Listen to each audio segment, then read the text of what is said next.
नमस्कार दोस्तों, तो हो जाइए तैयार। पावर स्टार पवन सिंह जी का एक और न्यू सॉन्ग का फर्स्ट लुक जारी कर दिया गया है। दोस्तों, पावर स्टार पवन सिंह जी का एक और सॉन्ग का फर्स्ट लुक जारी कर दिया गया है। एक नए अंदाज में एक पावर स्टार पवन सिंह जी का एक और न्यू सॉन्ग का फर्स्ट लुक जारी कर दिया गया है। दोस्तों, यह सॉन्ग को PRA फिल्म्स यूट्यूब चैनल से रिलीज़ किया जाएगा। PRA फिल्म्स यूट्यूब चैनल से रिलीज़ किया जाएगा। इस सॉन्ग का पोस्टर आप लोग के मोबाइल के स्क्रीन पर आप लोग को दिखाई दे रहा होगा।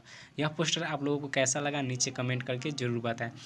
दोस्तों, यह सॉन्ग को लिखे हैं रोशन सिंह विश्वास जी ने, म्यूजिक दिए हैं प्रियांशु सिंह जी ने और वीडियो डायरेक्ट किए हैं रवि पंडित जी ने और कोरियोग्राफ किए हैं ऋतिक आरा जी। तो बहुत जल्द आप लोगों के बीच पावर स्टार पवन सिंह जी का यह सॉन्ग सुनने के लिए मिलेगा PRA फिल्म्स यूट्यूब चैनल से। और दोस्तों, पावर स्टार पवन सिंह जी का टीजर रिलीज़ किया गया टिप्स भोजपुरी यूट्यूब चैनल से। तुम सा प्यारा कोई मासूम नहीं है, उस सॉन्ग का टीजर रिलीज़ किया गया है। तो वह टीजर आप लोगों को कैसा लगा नीचे कमेंट करके जरूर बताएं। भोजपुरी की ऐसे ही खबर जानने के लिए हमारे चैनल को सब्सक्राइब करें।